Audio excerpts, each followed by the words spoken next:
उसको कोई अश्लील, भद्दी, सस्ती चीज अच्छी ही नहीं लगती। वो जो भी चीज बनाता है एकदम गहन बना के रख देता है।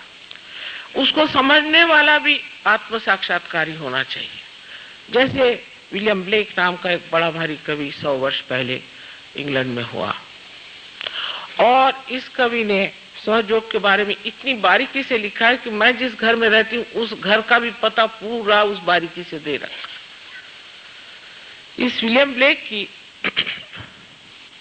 जो कुंचली है उसने ऐसी चीजें बना के रखी हैं कि सिर्फ उसे सहयोगी ही समझ पाएगा या कोई आत्म साक्षात्कारी महापुरुष उसे समझ पाएगा।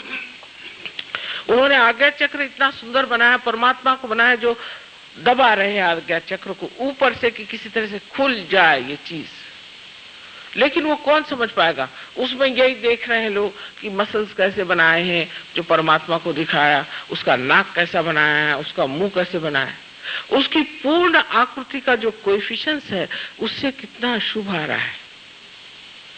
जब मैं लंदन पहुंची तो सर्वप्रथम मैंने कहा कि विलियम ब्लेक की 100 वर्षगांठ है, उसमें जो एग्जीबिशन उसे जाना है। तो सब लड़के कहने लगे कि माँ आप तो कोई एग्जीबिशन वगैरह जाती नहीं। मैंने कहा इसमें तो जाना है हमें।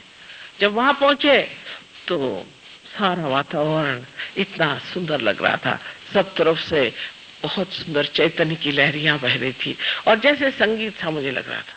लेकिन विभत्स लोगों की आंखें विभत्स होती, वो वहां दूरबीन लगा करके देख रहे थे कि कौन नग्न दिखाया गया है, कौन किस तरह से भद्दे ढंग से खड़ा है, क्योंकि उनकी दृष्टि में वो सौंदर्य था ही नहीं जिसको हम वहां उपभोग ले रहे थे। अब आप जानते हैं कि परदेश में लोगों की दृष्टि बहुत खराब हो चुकी है। वो तो किसी भी चीज में अश्लीलता के सिवा और कुछ देख ही नहीं सकते, उनकी दृष्टि इतनी अधोगति पे चली गई। लेकिन आज मैं सहयोग में देखती हूँ सहयोगियों के तरीके, उनको एक वृद्ध स्त्री है बैठी हुई, उसमें तक इतना सौंदर्य नजर आता है। हृदय का सौंदर्य देखने की जो महानता है वो उन लोगों में बड़ी ही कुशलता से पता नहीं कैसे बाहर प्रदर्शित होती है। और मुझे आश्चर्य होता कि ये लोग जो इतनी कुत्सित नजर से संसार की ओर देखते थे आज एक गौरव से देख रहे हैं कि देखिए संसार क्या है। आपने सुना होगा कि मोनालिसा नाम का एक पेंटिंग है जो लियोनार्डो दा विंसी ने बनाया और जो कि पेरिस के बड़े वाले लूव्र के प्रदर्शनी में रखा हुआ है, जहां अनेक लोग जाते हैं उसे देखने के लिए। मैंने एक दिन कहा कि आप जाके देखना कि मोनालिसा जो है उसे वाइब्रेशंस आते हैं। इतने सालों से बनी हुई चीज उसको देखने के लिए हजारों लोग आते हैं। वो स्त्री कोई बड़ी आजकल की मॉडर्न सिनेमा स्टार जैसी नहीं है, काफी भरभक्कम शरीर है उनका और उनके मुख पर एक हंसी है, एक सादगी है और हजारों लोग इतने दिन से उसे देखने आ रहे हैं। मैंने कहा आप भी जाके देखिए उसमें क्या चैतन्य की लहरियां आती या नहीं। जब ये लोग पेरिस गए, इनका मां अंदर घुसते ही इतने वाइब्रेशंस हमें आ रहे थे, हम तो अभिभूत होकर देखते रहे। हमने कितने बार इसका चित्र देखा, हमें कभी ऐसे लगा नहीं।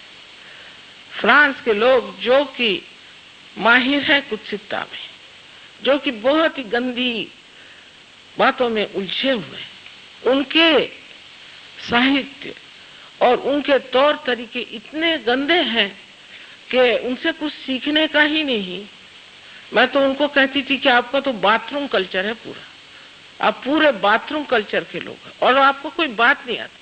लेकिन आज वो स्वर्ग में बैठे हुए हैं और इतने सुंदर लोग हैं, इतने सुंदर हो गए हैं कि आश्चर्य लगता है कि जैसे ही उनके अंदर आत्मा का दीप जल गया तो इतने प्रेम के शुद्ध स्वरूप में शुभ अशुभ के विचार से प्लावित वो इतने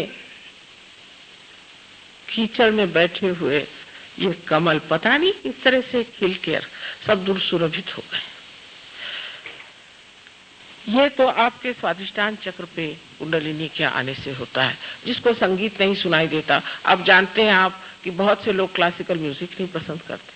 अब ये तो ओंकार से आया हुआ हमारा भारतीय संगीत है। हम लोग बहुत लड़ते हैं कि हम भारतीय भारतीय हैं। जिसको अगर हमारे यहाँ का संगीत नहीं समझ में आता, मैं तो उसको भारतीय किसी प्रकार भी नहीं मानूं। इस मामले में हम लोग हमेशा विदेशों के ओर दौड़ते हैं, उनसे हम उनका संगीत सीखने का प्रयत्न करते हैं। इस घराने, इस महान योग भूमि ने इतना ऊंचा संगीत हमें दिया है, उसको हम समझ नहीं पाते।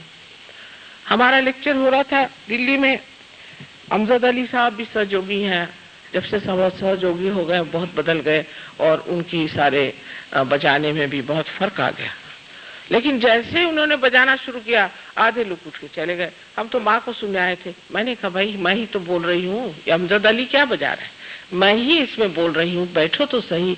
जिसको संगीत का जरा भी शौक नहीं है उसको सोचना चाहिए कि एक दिन ऐसा आएगा कि ऐसा आपको शौक लगेगा कि चाहे संगीत कार उठ जाए आप नहीं उठे। ये हाल इन हमारे सहयोगियों का है। आज देश विदेशों में जहां जहां सहयोग पहुंचा है, हजारों के तादाद, जहां भी होंगे कोई म्यूजिशियन आए। भीमसेन जोशी आप जानते हैं, पंडित भीमसेन जोशी महाराष्ट्र के बड़े भारी गवैये हैं, जो कि श्री और मारवा जैसे राग कि जो बड़े बड़े जानने वाले भी तंग आ जाते हैं, उस श्री मारवा में जम जाते हैं और उसके स्थाई पर बैठे हुए आराम से पूरा मारवा का बांधना देखते हैं, जैसे कि कोई इमारत अंदर बन रही है। ये असली भारतीय है। इनको मैं असली भारतीय समझती हूँ कि जिनका ओंकार से संबंध है, जो ओंकार से भरा हुआ संगीत जो भारतीयों से समझते हैं। अभी चिट्टी बाबू आए थे दक्षिण से, उनका संगीत सारे सुनते विभोर। महाराष्ट्र में तो कोई जानता भी नहीं कि साउथ इंडियन म्यूजिक क्या होता है। थोड़ा बहुत तो थ्योरी में जानते हैं, लेकिन सारे महाराष्ट्रियन और सारे प्रदेश के लोग और सब बैठे रहे उनके गान सुनते हो, उनका बजाना देखते हो। वो खुद हैरान कि इतने तो मद्रास में लोग नहीं मिलते जो यहाँ बैठे माँ आपके सुन रहे हैं। उस सूक्ष्मता में मनुष्य उतर जाता है जहाँ संगीत का, कला का, किसी भी सर्जन का, क्रिएटिविटी का जो गाभा है, जो उसका अंतरंग है, उसे पकड़ लेता है, जहाँ आनंद टिका हुआ। वो कैसे होता है? क्योंकि जब आप कोई भी राग सुनते हैं, कोई सा भी गाना सुनते हैं, कोई सा भी संगीत सुनते हैं, या आप कोई नाटक देखते हैं या कोई नृत्य देखते हैं, कोई भी चीज होती है, तब आपके अंदर विचार की श्रृंखलाएं शुरू हो जाती। जैसे आज माँ आपका बोलेंगी, अब ये नृत्य चला, मतलब आप अगली बात सोचने लगे, या आप ये सोचते हैं कि भाई इन्होंने नृत्य किया, अब इनका कहीं और नृत्य क्यों न किया जाए, बड़ा अच्छा नृत्य किया, ये किसने नृत्य किया। हर तरह के विचार आपके दिमाग में घूमने लग जाते हैं कि आप सोचते हैं कि इस नृत्य की छानबीन होनी चाहिए, और वो भी इस बुद्धि से। तो सारा आनंद उसका खत्म हो गया। जब आप किसी चीज के ओर देखकर सोचने लगे, तो उस चीज को बनाने वाला जो कलाकार है, उसने जो कुछ बनाया और उसमें जो आनंद उंडेला है, वो सब खत्म हो गया। आपके विचार ही चलते रहे एक के बाद एक। कोई सी भी सुंदर वस्तु है, जैसे कोई सुंदर सा बना हुआ कालीन है, अगर उस कालीन की ओर हम नजर करें तो अगर हम देखते रहें, बस देखते रहें, और ये ना सोचें कि कितने का आया, कहाँ से आया, क्या हुआ, इसको कैसे ले लें, तो उसका जो आनंद है, उस कलाकार ने जिस आनंद से उसे बनाया था, वो पूरा की पूरा ऊपर से गंगा जैसे बहने लगता, गंगा ऊपर से बहता है।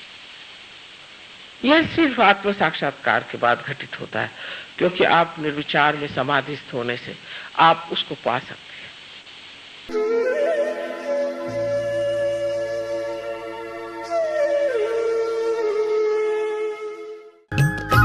सब्सक्राइब कीजिए कुंडलनी जागरण को और प्रेस कीजिए बेल आइकन को, जिससे कि आपको मिल सके हमारी लेटेस्ट वीडियो सबसे पहले।